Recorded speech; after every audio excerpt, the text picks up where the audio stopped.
Hello दोस्तों, स्वागत है आप सभी का हमारे इस यूट्यूब चैनल में। दोस्तों, अगर हम डायनासोर के बारे में बात करें तो यह एक बहुत ही लंबी प्रक्रिया थी जिसमें उनका विकास हुआ था। डायनासोर रेप्टाइलिया समूह से उत्पन्न हुए थे जो कि लगभग 230 मिलियन वर्ष पहले मीसोजोइक युग के दौरान धरती पर आए थे। यह वह समय था जब पृथ्वी पर पहले से मौजूद रेप्टाइल धीरे धीरे विकसित होकर डायनासोर में परिवर्तित हुए। डायनासोर लगभग 230 मिलियन वर्ष पहले ट्रायसिक काल के दौरान पृथ्वी पर उभरे। वे रेप्टाइलिया वर्ग के थे। उन्होंने कई युगों तक राज किया। डायनासोर विभिन्न प्रकार के आकार और आदतों में पाए गए। कुछ शाकाहारी थे तो कुछ मांसाहारी थे। उनकी विविधता में विशाल ब्रांचियोसॉरस से लेकर छोटे छोटे वेलोसिरैप्टर तक शामिल थे। ऐसे डायनासोर जो कि बड़े बड़े बिल्डिंग से ऊंचे थे, जिनका जबड़ा इतना ताकतवर था कि ये हड्डियों को चकनाचूर कर देता था सिर्फ 1 सेकंड के अंदर। और ये इतनी स्पीड से दौड़ते थे, लगभग 90 किलोमीटर प्रति घंटे की स्पीड से। सही मायनों में ये बिल्कुल दिल दहला देने वाले जीव थे। 170 मिलियन ईयर्स से भी ज़्यादा तक इन्होंने धरती पर राज किया। लेकिन फिर एक दिन ऐसी घटना होती है कि ये पूरी धरती से गायब हो जाते हैं। डायनासोर ये 2 शब्दों से मिलकर बनता है डायनोसॉरस, जिसका मतलब टेरिबल लिजर्ड होता है, यानी कि भयंकर छिपकली। जी हाँ, यही शब्द होता है डायनासोर्स का। इसे साल 1841 में फॉसिल्स किया गया, जिसे रिचर्ड ओवन नाम के एक वैज्ञानिक ने इसे डायनासोर्स नाम का प्रयोग करना शुरू किया। उस समय लोगों को उतना ज़्यादा जानकारी नहीं थी कि डायनासोर्स क्या होते थे, कैसे दिखते थे। शुरुआत में जो ड्राइंग बनाई गई थी जो कि डायनासोर्स कैसी दिखती होंगी, काफ़ी हद तक अलग पाया गया आज के कंपैरिजन में। मेगालोसॉरस के फॉसिल्स में पहला डायनासोर था जो कि पहला फॉसिल्स खोजा गया।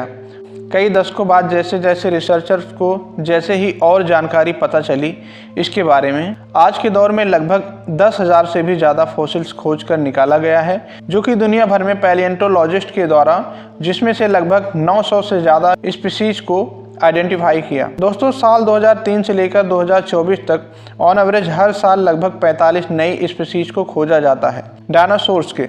ये देखिए दोस्तों, साल 2021 में नई स्पीसीज को डिस्कवर किया गया। इनमें से ये देखिए, चिली में पाया गया एक बड़ा ही अजीबोगरीब टाइप का डायनासोर्स। उसकी पूंछ पर एक टाइप का हथियार लगा है और इसके मुंह पर एक चोंच है। इसे नाम दिया गया था स्टेगोरस इलैंगासन। ओवरऑल कहा जाए तो हम बहुत कुछ जानते हैं आज के समय में डायनासोर्स के बारे में। लेकिन एक कहानी की शुरुआत करते हैं। टाइम में कुछ हजारों सालों पीछे चलते हैं, कई मिलियन सालों पहले। साइंटिस्ट का मानना है कि पिछला डायनासोर्स लगभग 230 से 240 मिलियन साल पहले मर गया होगा, क्योंकि जो पहला डायनासोर्स का फॉसिल्स हमें मिला है वो 240 मिलियन साल पुराना है। उस समय जो धरती का हाल था आज के कंपैरिजन में बहुत अलग था। इस समय धरती का क्लाइमेट बहुत सूखा था और एरिड था और बहुत कम बारिश होती थी। इस टाइम पीरियड का हमने नाम दिया था द ट्रायसिक पीरियड। एक ऐसा समय जहां पर डायनासोर्स इमर्ज करना शुरू किए। डायनासोर्स धीरे धीरे धरती पर आने लगे थे इवोल्यूशन के जरिए। इस समय जो डायनासोर धरती पर आए वो ऐसे नहीं थे जैसे कि हम देखते हैं, इमेजिन करते हैं। वे बहुत छोटे से साइज में। सबसे कॉमन डायनासोर इस समय उनका आमतौर पर साइज लगभग 2 मीटर का होता था। फॉर एग्जाम्पल इयोरैप्टर, ये ऐसा डायनासोर है जो उस टाइम पर एग्जिस्ट करता था और इस डायनासोर्स को बाकी डायनासोर्स का एंसेस्टर बताया जाता है। इस समय जो सबसे ज़्यादा डोमिनेंट जानवर ज़मीन पर दिख रहे थे उनमें बड़े रेप्टाइल हुआ करते थे। इनमें से कुछ रेप्टाइल बड़े क्यूट दिखते थे, जैसे यूनोटोसॉरस, और इसे सारे टर्टल्स का एंसेस्टर बताया जाता है। हम टाइम में आगे चले तो क्या हुआ था दोस्तों, अब धरती धीरे धीरे बदलने लगी। करीब 201 मिलियन ईयर्स पहले ट्रायसिक पीरियड खत्म हुआ, जब धीरे धीरे धरती का क्लाइमेट बदलने लगी। ये जो पैंजिया था वो टुकड़ों में टूटना शुरू हो गया। सुपर कॉन्टिनेंट में क्रैक्स आने लगे। क्रैक्स में बड़े बड़े वॉल्केनिक एक्सप्लोजन्स हुए, बहुत सारे ज्वालामुखी फटे, जिसकी वजह से बहुत सारे कार्बन डाइऑक्साइड और सल्फर डाइऑक्साइड रिलीज हुए। इसके बाद बड़ी तेज़ी से क्लाइमेट चेंज होने लगी और जो एनिमल उस वक्त एग्जिस्ट करते थे उनके लिए सरवाइव करना मुश्किल हो गया। ज़्यादातर रेप्टाइल और बाकी स्पीसीज उस वक्त कोल्ड ब्लडेड एनिमल थे, तो वे टेम्परेचर चेंजेस को टॉलरेट नहीं कर सकते थे।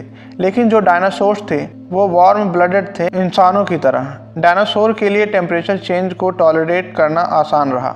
करीब 6 लाख सालों तक वॉल्केनिक इरप्शन चलता रहा, क्लाइमेट चेंज चलता रहा, जिसकी वजह से ऑलमोस्ट बाकी सारे स्पीसीज विलुप्त हो गए। और धरती पर बचे मेनली डायनासोर्स, क्रोकोडाइल, टर्टल्स और अर्ली मैमल्स। इस इवेंट को बुलाया जाता है ट्रायसिक जुरासिक एक्सटिंक्शन इवेंट। इसके बाद से ट्रायसिक पीरियड खत्म हो जाता है और जुरासिक पीरियड शुरू होता है। दोस्तों, ये जुरासिक पीरियड चलता है 201 मिलियन से लेकर 145 मिलियन ईयर्स पहले तक। इस समय के बीच डायनासोर सबसे डोमिनेंट स्पीसीज उभर कर निकलते हैं धरती पर, और इवोल्यूशन के चलते इनमें से कई के साइज बहुत बड़ा हो जाता है, जैसे कि कुछ अर्लीस्ट टाइटेनोसॉर्स जो कि 160 मिलियन साल पहले जिंदा थे, जो कि एक का वजन लगभग 15,000 किलो तक का होता था और लेंथ में 15 मीटर तक हो सकते थे। कुछ और आइकॉनिक डायनासोर जो इस समय पर थे, जैसे ब्रोंटोसॉरस, ब्रांचियोसॉरस, डिप्लोडोकस और स्टेगोसॉरस। इसी जुरासिक पीरियड में फ्लाइंग डायनासोर्स की एंट्री होती है। सबसे पहले पंख वाले डायनासोर्स में से आर्कियोप्टेक्स, जो कि कुछ ऐसा दिखता था। इसके बाद शुरू होता है द क्रिटेशियस पीरियड। ये वो समय था जब डायनासोर्स की डाइवर्सिटी में हमें एक्सप्लोजन देखने को मिली। बहुत से नए प्रकार के डायनासोर्स यहाँ पर आने लगे। क्रिटेशियस पीरियड, ये पीरियड बहुत लंबा समय था। डायनासोर्स के एरा में 145 मिलियन ईयर्स पहले से शुरू होता है और 65 मिलियन ईयर्स पहले तक चलता है। इस एरा में आप जो डायनासोर्स आप इमेजिन करते हैं वे एग्जिस्ट करते हैं। रैप्टर्स, आर्मर्ड डायनासोर्स, वे बड़े हर्बीवोरस डायनासोर्स, बड़े खूंखार कार्निवोरस डायनासोर्स, टाइटेनोसॉरस जो कि सबसे बड़े लैंड एनिमल में था, अर्जेंटिनोसॉरस जिसका वजन लगभग 77 टन के आसपास था, और टीरेक्स जो कि 40 फीट लंबा होता था और इसे एपेक्स प्रेडेटर माना जाता था। अपने समय का सबसे पावरफुल, सबसे शक्तिशाली इसका जबड़ा होता था। किसी भी जानवर से अगर आप कंपेयर करोगे, टीरेक्स और ट्राइसेरटॉप्स 68 मिलियन ईयर्स पहले उनका एवोल्यूशन हो चुका था। इसका मतलब जो टीरेक्स डायनासोर था, आज के समय में हम उससे ज़्यादा करीब में हैं कंपेयर टू जुरासिक पीरियड से, टीरेक्स डायनासोर से, क्योंकि जुरासिक पीरियड से टीरेक्स पीरियड में लगभग 80 मिलियन ईयर्स का फ़र्क है और हमारे बीच में और टीरेक्स के बीच में सिर्फ 68 मिलियन ईयर्स का फ़र्क है। एक और इंटरेस्टिंग डायनासोर जो कि इस वक्त एग्जिस्ट करते हैं, ऑर्निथोमिमिड्स। ये ऑस्ट्रिच की तरह दिखते थे और वे सबसे तेज डायनासोर्स थे जो कि 80 किलोमीटर प्रति घंटे की स्पीड से दौड़ सकते थे। दौड़ने की जगह अगर उड़ने की बात की जाए तो जो लार्जेस्ट फ्लाइंग डायनासोर्स था, क्विट्ज़ालकोएटलस, इसका विंग स्पैन लगभग 10 से 11 मीटर तक होता था। अगर देखा जाए तो डायनासोर्स का ये पीरियड सबसे अच्छा रहा।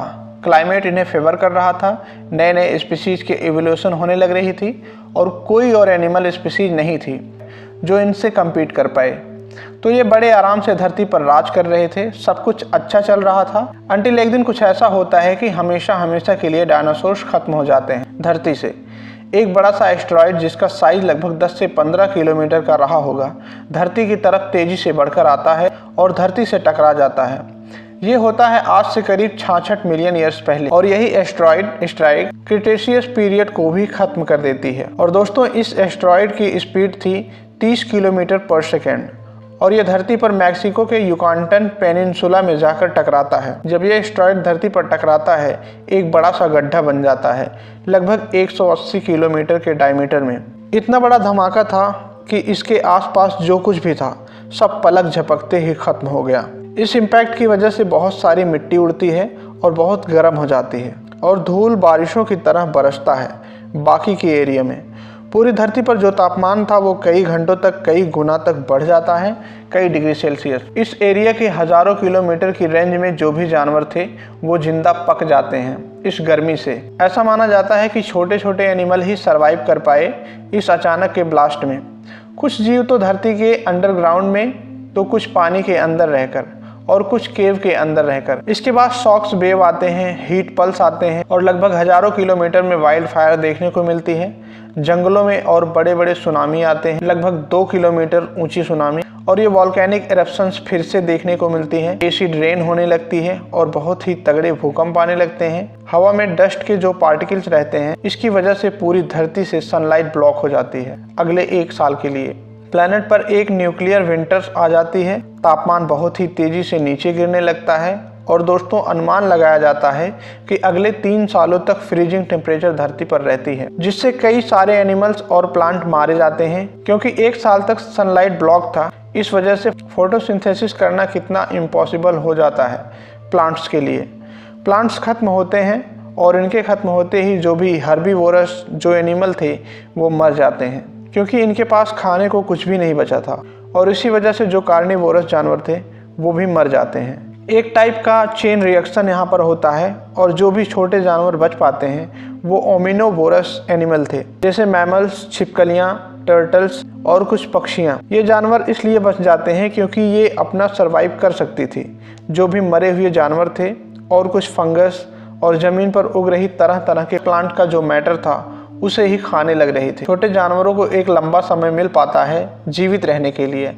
एस्टेरॉयड की इम्पैक्ट ने कई कार्बोनेट रॉक्स को तबाह कर दिया, जिसकी वजह से एक बार फिर कार्बन और सल्फर एटमॉस्फेयर में जाते हैं। अगले कई हजारों सालों तक सनलाइट ब्लॉक कर देते हैं। इसके अलावा यहाँ पर कई हजारों सालों तक एसिड रेन चलती रहती है। जब न्यूक्लियर रेन का अंत होता है, एटमॉस्फेयर में जो डस्ट था वो सेटल डाउन कर जाता है, सनलाइट फिर से आने लगता है प्लेनेट पर। लेकिन प्रॉब्लम यह है कि बहुत से कार्बन डाइऑक्साइड एटमॉस्फेयर में होती है, जिसकी वजह से इंटेंसिटी ग्लोबल वार्मिंग देखने को मिली। तो दोस्तों, इस एस्टेरॉयड ने पूरी धरती का अगले हजारों सालों तक का इतिहास बदल डाला। इस तरह सारे डायनासोर्स खत्म हो गए और उनके साथ साथ धरती पर रहने वाली सभी प्लांट स्पीसीज और एनिमल्स लगभग 75% तक खत्म हो गए। और इसी तरह से दोस्तों क्रिटेशियस पीरियड का अंत होता है।